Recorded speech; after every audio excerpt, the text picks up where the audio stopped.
Hello, I'm Siamecat. I'm also a sucker who will buy anything Woohoo Island related.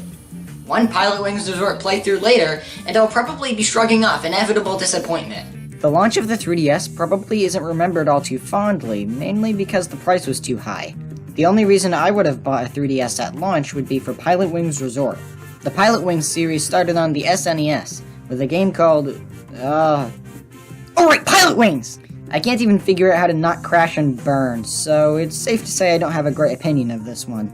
Then Nintendo 64 released for the Pilotwings 64. I've never played this one. After Pilotwings 64, the series would stay dormant for a while, and soon become one of Nintendo's forgotten franchises. There must have been enough positive feedback about Island Flyover from Wii Sports Resort to give Nintendo an idea. Let's make Island Flyover 2 a 3DS launch title and rebrand it as a Pilotwings game. Pilotwings Resort opens with your Mii joining the Woohoo Sky Club. I'm definitely putting that on my resume. I was supposed to sign my name here, but this fortune cookie I got works too.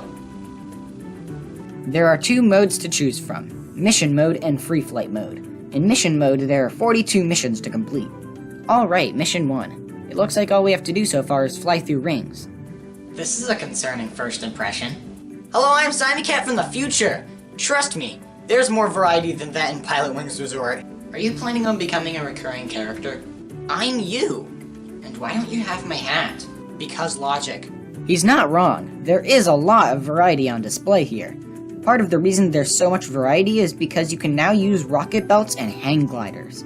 Now instead of ramming planes into buildings, you can ram your face into buildings. The rocket belt is the most agile because you can travel at your own pace.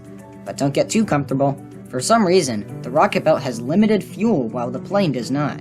This adds a nice risk-reward system. Do you want to maximize your points by flying through as many rings as possible, or do you want to make sure you have enough fuel to make it to the end? The hang glider is easily the most awkward to control. It turns slowly, it can barely ascend, it's not my favorite. Let's talk about those missions now, shall we? There's some where you shoot targets, take photos, and shoot balloons attached to a car. There's also one where you play Simon Says with Mygul, and one where you put out fires on the beach. I'm not done with the listing yet. One mission sees you gathering UFOs and taking them back to the mothership. More games should have missions like that thrown in for no reason. The Turbojet and Super Rocket Belt are faster versions of the Plane and Rocket Belt, showcased in a few missions before being unlocked for Free Flight mode. You're sequence-breaking time and space! You weren't supposed to talk about that yet! Just another Saturday for me.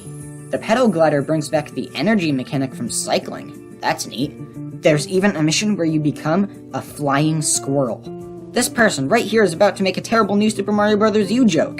Pilotwings Resort isn't very long. Depending on how skilled you are, you can get 3 stars on every mission within 1 to 2 hours. That didn't stop me from playing mission mode for 9 hours. Free Flight mode is the sequel to Island Flyover I didn't know I needed. There are collectibles everywhere.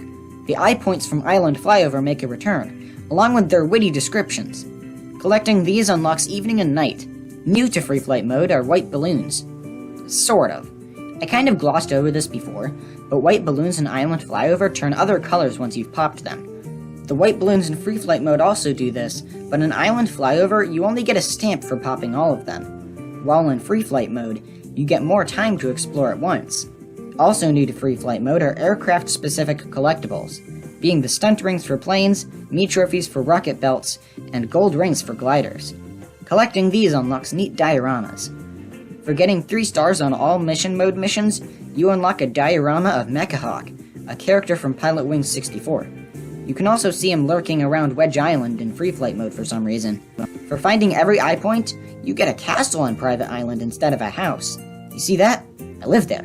Oh yeah, did I mention this game takes place on Woohoo Island? Well, it turns out the inevitable disappointment wasn't so inevitable. Pilotwings Resort is a very fun and replayable game that has a lot for you to do, especially if you liked Island Flyover from Wii Sports Resort. This is Island Flyover expanded into a full game, and if that's all you're expecting, you won't be disappointed. But you know what I just realized? I'm a fraud! I don't own everything Woohoo Island related, because I don't own Wii Fit U!